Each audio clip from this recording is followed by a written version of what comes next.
Fala, gente, estamos de volta para falar sobre governo de dados. Hoje a chapa vai esquentar. Vem comigo e vamos armar esse quebra-cabeça. Muito bem, governo de dados é um assunto que gera bastante ansiedade, gera bastante polêmica dentro das empresas e principalmente aonde eu ponho, né? Aonde o governo de dados tem que estar para que funcione. Ele soa realmente uma coisa muito controladora, soa alguma coisa que vai te atrapalhar na sua vida em algum momento aí dentro da sua jornada de trabalho, né? Mas calma, não é assim, tá? Se o governo de dados se o governo de dados for bem empregado, ele realmente pode ajudar e muito a sua vida dentro da sua empresa. Então vamos lá, o governo de dados ele toma muita força nessa última revolução de dados, a quarta revolução de dados. A gente já falou aqui sobre as revoluções de dados no canal, né? Busca aí, volta uns vídeos aí que você vai encontrar conteúdo muito bom sobre revoluções de dados. E a gente está hoje vivendo a quarta revolução de dados, né? É importante a gente saber disso porque senão não conseguimos conversar bem sobre o governo de dados. E a quarta revolução de dados, um dos principais pilares da quarta revolução de dados é governo. É o que aí muito CDO e muito gerente de dados sofrem dia a dia, né? Sofrem na pele aí a pressão de ter um governo de dados decente, né? A primeira dúvida que sempre surge, né? Então, vamos lá. A gente precisa ser uma empresa data-driven. Uma empresa data-driven é basicamente uma empresa que leva em consideração os dados para tudo, para a estratégia, para a venda, para o marketing, para o orçamento do ano, etc, etc. Ou seja, eu confio nos meus dados, eu confio no ecossistema dos meus dados que o meu CAO armou, que o meu CDO armou. Vê lá também, a gente tem um vídeo de CDO, CAO, vou deixar aqui em cima. E eles tomaram todo o cuidado, armaram todo o ambiente e agora eu como empresa, eu como ecossistema, né, vou tomar em consideração tudo isso para tomar as decisões, né? Então isso é uma empresa data-driven, tá? E dentro do coração aí, se eu tô com isso, eu preciso ter meus dados governados, porque olha só, se eu não tenho meus dados governados, se eu sou uma empresa data-driven, que estou na quarta revolução dos dados, né, que tem o governo de dados como pilar e não tenho o governo de dados, não faz muito sentido, né? Então a primeira pergunta que surge é: aonde eu ponho o bendito governo de dados, né? Eu coloco ele no marketing, eu coloco ele junto com o CDO, eu coloco ele junto com o gerente de dados, com o CAO, coloco com o CEO da companhia, direto com o CIO da companhia. Essa primeira pergunta é muito importante respondê-la com claridade. Por quê? Os dados, galera, em geral, eles estão em todas as partes da companhia. Eles não estão somente na parte de BI, de Analytics, né, ou de Data Science da companhia. Os dados realmente fluem de forma infinita dentro da companhia, desde a recepcionista que tem ali, né, o caderninho dela, o computador que anota quem entra, quem sai, as reuniões, tudo, e até o diretor da companhia, até nosso presidente, o diretório, né, da companhia, que precisa analisar coisas para tomar decisões no seu dia a dia. Então, você encapsular, né, o governo de dados dentro de uma gerência ou dentro de uma diretoria é muito difícil.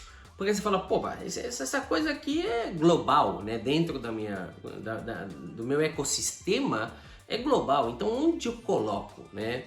Surge muito essa dúvida. Primeiro, a ideia de colocar o governo de dados direto, né, do executivo máximo da companhia, do nosso presidente, do CIO, é uma ideia ousada, boa, válida, porque geralmente é isso, né? O governo pertence a tudo, mas não existe a capacidade analítica e técnica do CIO, para levar todo esse ecossistema. Então, geralmente se opta por iniciar o governo de dados com o nosso CDO, ou com o nosso gerente de dados, né? Aí fica aí a coordenação, a subgerência, geralmente, de governo de dados. Ela nasce aí, né? Se cria aí. E depois, sim, com a evolução, se a empresa consegue ter um nível de maturidade muito alto de dados, né? Como a galera, todo mundo utilizando de forma coerente, aí sim, essa subgerência ou essa estratégia de governo de dados sai debaixo do gerente de dados, do CDO, e vai diretamente com o presidente da companhia, tá? Mas é necessário esse movimento, tá? É necessário ter esse movimento de aonde nascem os dados, né? O cara ali que está com a estratégia na mão de dados, depois você tira essa área e coloca debaixo da onde você quiser, tá? Esse movimento é imprescindível, galera, para que isso funcione, tá? Então essa é a primeira pergunta e essa é a primeira resposta. Onde eu coloco o meu governo de dados? Inicialmente, coloque com o seu CDO, tá? Não tente colocar em outro lugar porque vai falhar, a não ser que a sua empresa já seja uma empresa data-driven, né? Que é muito difícil aqui na América Latina, tá? Se você vai para fora, talvez, e mesmo assim é meio arriscado dizer que sim, mas talvez existem empresas que já nasçam assim, né? Que já vêm no mercado como empresas data-driven, principalmente as startups, mas mesmo assim as startups não são data-driven, tá? Fala, não, a gente nasce, somos 100% digital, data-driven e toda... Na verdade não, né? Mas enfim, vamos lá, vamos voltar aqui para o nosso assunto. Então essa é a primeira pergunta. A segunda pergunta é o perfil. Quem tem que estar aí, né? O nosso coordenador de governo de dados, nosso especialista de governo de dados, quem são esses caras, né? Em geral, galera, são pessoas que têm uma formação técnica de ciências da computação muito forte, voltada para a organização de processos, tá? Então, assim, quando você fala de governo de dados, claro, você tem muitas coisas involucradas aí, principalmente coisas do estilo cultural, né? Existe um monte de plataforma hoje de governo de dados, existe um monte de marca que vende plataformas boas, inclusive, tá? Não estou dizendo que são ruins, são muito boas, mas o perfil dessa pessoa, ela tem que internalizar que ela busca uma transformação dentro da companhia. Então não adianta você pôr um engenheiro de dados ali que não tem esse feeling, né? Que não tem essa vocação, essa dedicação cultural de transformação de companhia. Não vai funcionar, tá? A pessoa vai ficar frustrada, você também que contratou a pessoa, a empresa vai ficar frustrada porque não vai funcionar. E todo mundo vai dizer, ó, uma vez mais, o governo de dados é puro blá blá, né? Então, ou seja, são só um bando de processo que não serve para nada. E na verdade não, ele precisa te ajudar, né? Ele precisa funcionar. Então, para funcionar, a galera que tem que estar aí, né? Desde o gerente, o subgerente, o coordenador, a galera que tem que estar aí é uma galera que tem uma noção de transformação cultural. Tá? Da transformação organizacional. Tem muita gente que entra nesse mundo porque gosta, porque acredita nisso, só que não tem uma formação cultural, tem uma formação muito técnica e se frustra, porque claramente quando a gente fala de governo de dados, a gente está falando de transformação empresarial. Não tem jeito, os dois vão aí juntinhos, tá? Eles têm que dar as mãos e ir juntos, né? Transformação cultural, change management, todas essas palavras que a gente conhece, tem que estar dentro dessa área de governo de dados, tá? E basicamente se divide em três partes, né? Dependendo da sua empresa, dependendo se é uma empresa sua particular, né? Se é uma empresa essas grandes, vai depender muito da distribuição e tamanho da sua companhia. Mas, né, em termos gerais, funciona assim. Você tem governo funcional, governo técnico e governo MDM, tá? Então, o governo funcional é a galera que vai se preocupar mais com essa parte de transformação cultural. Onde eu ponho os dados para funcionar melhor, definir bem os perfis de dados, né? O que é um Data Steward, o que é um Data Owner, quem são meus Data Architects e assim por diante. Definir bem assim como o mapinha, né, dos dados. Então é a galera que se preocupa bastante com a organização e com a cultura de dados da companhia, né? Governo técnico é a galera que se preocupa bastante com a tecnologia que a gente vai empregar para que o governo funcione, né? Eu vou contratar, eu vou construir dentro, eu vou pegar um Excel e vou começar com Excel, né? Eu preciso realmente ter uma plataforma grande. Qual que é o meu nível de maturidade? Eu dou meu nível de maturidade 0, 1, 2, 3. Então, a galera do governo técnico é o pessoal aí que senta e filosofa um pouco menos, né? A galera aí da trincheira que vai e fala, ah, legal, vamos ver o que a gente pode fazer com o meu catálogo, com a parte de consumo de dados, como é que a galera vai realmente entrar nesse mundo, né? E finalmente a gente tem a parte da galera do MDM, tá? Que é a galera que cuida bastante dos nossos Golden Records, que a gente fala, né? Da data maestra, para que isso não se transforme em um mundo caótico. A maioria das empresas, quando a gente fala de MDM, tem um mundo realmente muito caótico nessa matéria, né? Não sabem direito como organizar isso. Então, o governo de dados também se preocupa com a parte de MDM, tá? O que a gente vai fazer com esse monte de dado maestro que a gente tem que ninguém entende nada, né? Então aí vai a galera com técnicas e com habilidades para isso, né? Geralmente é assim, tá? São os 3 pilares que tem o nosso governo de dados e que ataca dentro da companhia.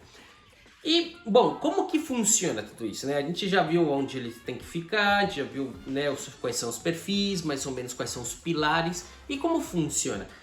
Em geral, o que acontece é que eles definem anos, tá? Esse é o ano do governo técnico, esse é o ano do governo funcional, esse é o ano do governo MDM e assim por diante. É diferente de todas as outras partes do dado, né? Onde você tem que extrair, transformar e fazer o delivery ao mesmo tempo, ou pelo menos na mesma velocidade. Dentro do governo, você precisa estabelecer metas mais claras, metas um pouco mais largas também, porque a gente está falando de transformação cultural, a gente está falando de transformação organizacional, então isso é difícil, galera. O governo é difícil. Para fazer um bom governo, realmente você precisa de tempo. Não dá para você andar na mesma velocidade que você faz a extração de um sistema. Isso não existe, tá? Não dá. E a pessoa que te fala, não, a gente faz junto, não vai funcionar, tá? Essa experiência própria não vai funcionar, tá? Então, bastante atenção com isso, porque governo de dados ele é uma área cara, tá? Mas mais do que cara, não é tão caro como nossos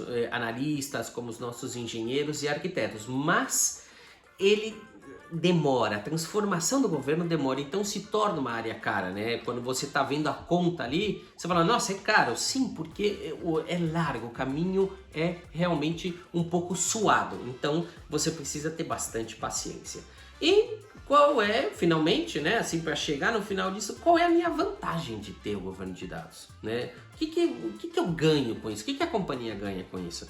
Muita coisa, tá? Bastante coisa. Dentro dos nossos ganhos está principalmente a agilidade em tomar decisões, né? Hoje em dia você sabe que a galera é meio TikTok, né? Assim como para cima, para baixo, meio Instagram. Se eu não tenho paciência, eu passo e acabou com o dedinho. Na vida real também está acontecendo isso. Então, se eu não tenho a velocidade necessária para tomar as decisões, eu tô ferrado. Hoje em dia é assim mesmo. Então, eu preciso fazer uma promoção, não é daqui a um mês, é agora, tá? Mas como eu sei que eu preciso fazer a promoção? Puxa, eu preciso recorrer aos meus dados. E se eu não sei onde estão os dados, vai ficar difícil, né? Eu preciso ligar para a área de informática ou para o CDO. Isso é muito antigo, né? Então eu preciso ter a coisa ali na mão. Então quando eu abro o meu laptop, quando eu abro o meu computador, eu preciso ter um acesso direto aos dados.